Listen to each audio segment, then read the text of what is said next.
Hey guys, Christina here, and I wanted to share with you some projects that I've been working on. I have been working on using my pressure canner more this year. I've done some chicken, I've done some turkey, a bunch of things. But today I'm going to try doing pumpkin. We were gifted this large pumpkin, so I'm going to work on cubing it and putting it in. First of all, we'll see how many pints, because I think I have 9 left. These are my last pint jars. And whatever is extra will go in quart jars. I feel like this is more the amount I would use. Everything I've read said that you cannot puree it first and then pressure can it because it's too dense. And so it won't get hot enough in the middle. So we're going to cube this. 2 of my boys are going to help me with this part. And then I need to blanch it and pressure can it. The size, I'm trying to remember, I think it's 55 minutes. So this is one thing that I want to try. The other thing is we need to get our garden ready to get our garlic in. Hopefully I can bring you along as we work on that probably tomorrow, because this is what I need to do today. So 2 of my boys joined me and helped me doing this because it was quite a large pumpkin and it did take a lot of time. What I did was, and please don't copy my knife skills or my lack of knife skills because I'm not very good with a knife, but we cut it up the best I could and then scooped out all the insides. Then I went back and I chopped them into smaller, kind of 1.5 or so inch sections.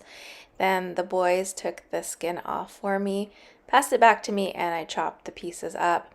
I think I should have done them a little bit smaller. I know that for next time because it would have fit in the jar a little bit better. I could have got more in. But yeah, this was a massive job. I mean, we're just kind of chatting when my son's listening to music. But it was a big job. I ended up getting a blister, which I thought was hilarious because of all the things I use my hands for.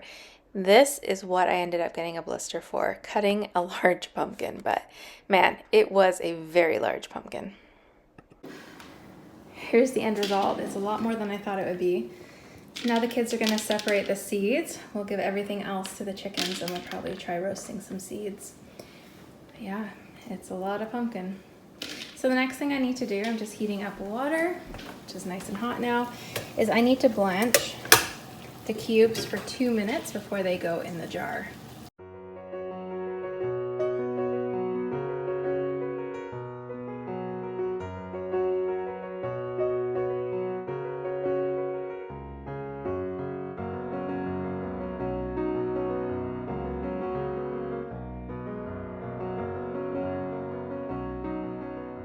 All right, so I got them all packed and filled. It says a 1/4 inch headspace.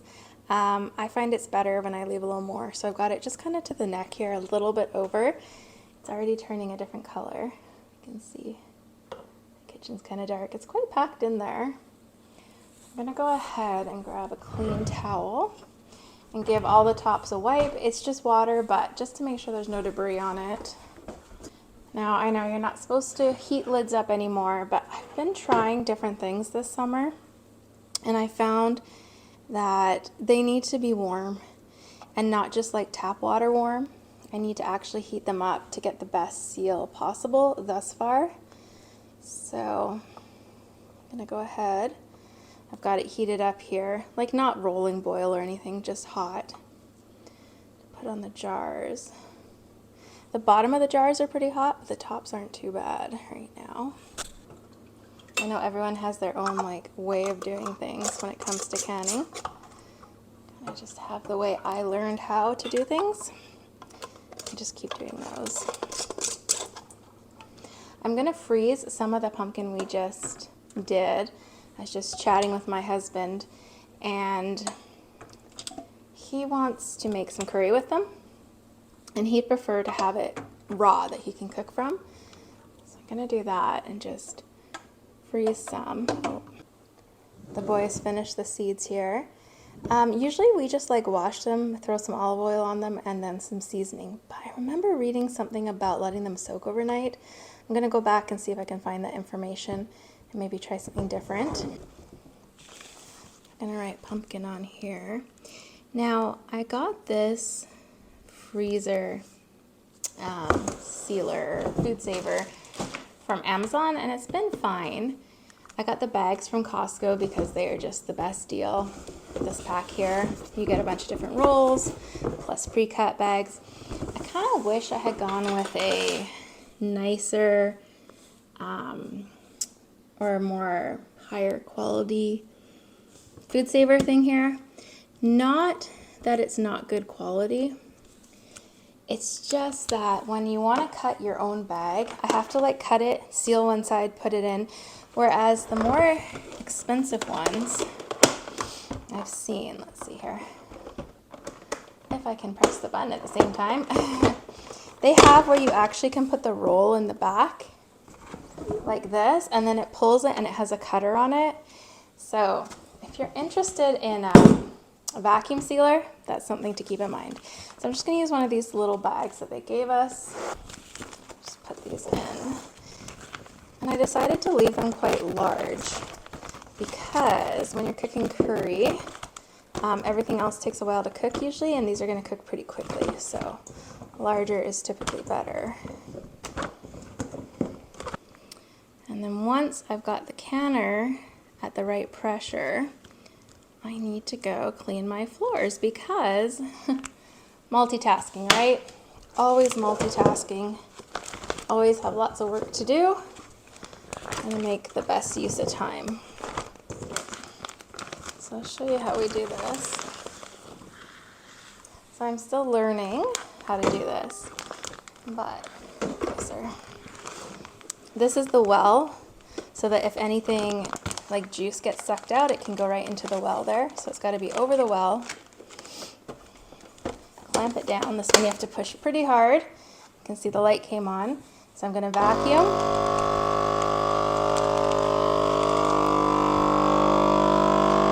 And once it gets all the air out of there, it will automatically go to seal. Doesn't seem to be working, so I'm just going to go ahead and seal it. That's really weird. Usually it doesn't do that. Once the light stops flashing, then it's sealed. Yeah, that's really weird. It's totally sealed, totally very, very sucked all the air out of there. Not sure why it took so long. So let's try this one. I am up to pressure. It calls for 10 pounds. I'm going to go ahead and start my timer for 55 minutes. Now, I am not that far above sea level. And I have a 15-pound weight, so I'm going to turn it down a bit. Like I said, I'm still learning how to use all this. And just keep it above the 10-pound mark for 55 minutes. So I will see you in about an hour. So I just pulled them out. The pressure came down, waited a while, then took the weight off, waited a while and took them out. I think this one here did not seal. You can tell the color is a little different. Hopefully the rest have sealed. So next I need to do the quart. So it ended up doing 7 quarts, so I was off. But this is what it looks like. I'm gonna go ahead and put them in the canner for 90 minutes this time. I just need to clean the rims and seal them and get these all cooked up.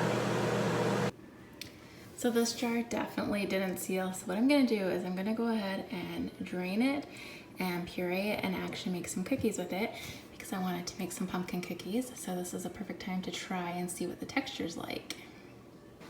This is the recipe I'm gonna make. This is a recipe from a cookbook I got when I was 13 or 14.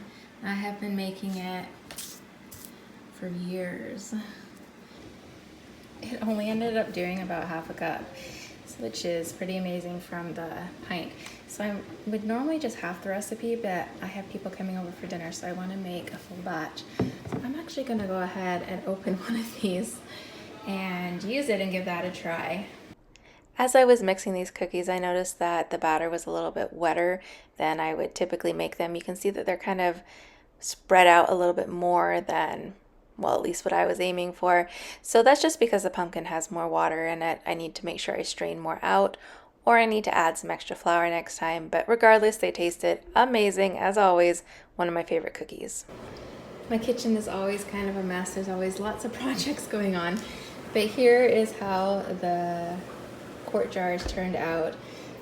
Again, I had a lot of liquid disappear, which is bizarre, but I'm just gonna take the rims off, clean them, double check that they're all sealed, get their dates on, and get them put away, and at least that is taken care of. And I know to definitely do the larger size next year, for sure. All right, it is garlic planting day. It is a beautiful day outside. It's gonna get to actually 20 degrees. However, starting tomorrow, the temperatures are really gonna drop. We're gonna start having freezing temperatures at night, and the highs are gonna be kind of 5 to 8-ish, maybe up to 10 degrees. And we have snow in the forecast for this week. So today is the day we're going to plant garlic, and I'm gonna give you a look at what I have here. So what I have here, they are hardneck garlic, and they are all the variety music. These ones came from the local farmer's market. Oh, are they Amish? I think they're an Amish like community that sells, and they are huge, these bulbs. And then these three here were given to us by someone who grew them. So we've got the same variety, but two different sources to plant. I actually used some of this one of the bulbs, to make some fermented garlic and honey for like coughs and sore throats. And it is so delicious. I was just eating the garlic just like this raw. So it's really delicious.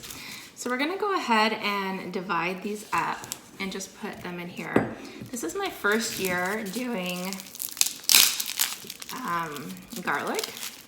So we decided to do the hard neck because from what I understand, hard neck, one, it has the scapes, but also it's like the better one for, I guess, eating. And we're not gonna have enough here for storing.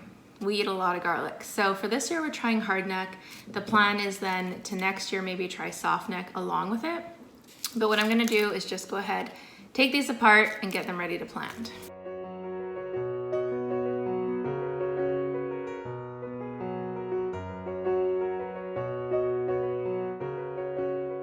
This is the bed that I'm gonna plant the garlic in. It's a brand new mix of soil, a premium soil, and a batch of compost. I'm not super thrilled with the soil. There is quite a bit of like clay clumps, but we're gonna do what we can. And then my plan is to just find leaves from like around the property and put them on top. And then I have straw to put on top. And I'm hoping that they'll do well.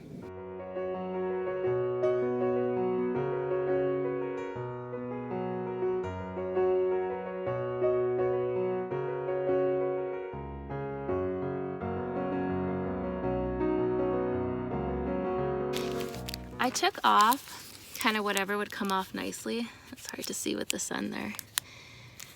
And left just kind of whatever was on. So the information I read said about 6 inches apart, but we don't have a ton of space. So I think I'm just gonna do this. And I don't wanna do them too deep because I'm a little worried about the soil not draining well enough.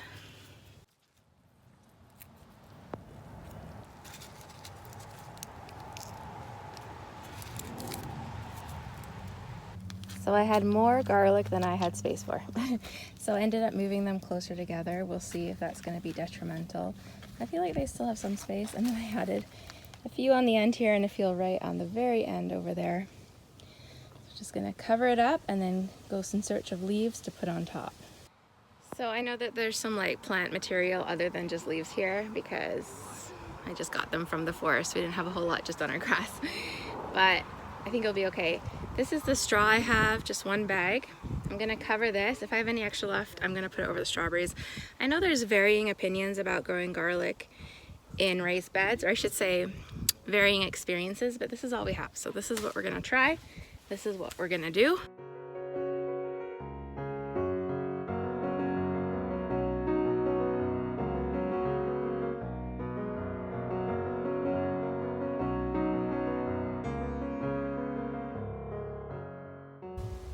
I was trying to be so careful not to spill the straw and waste any.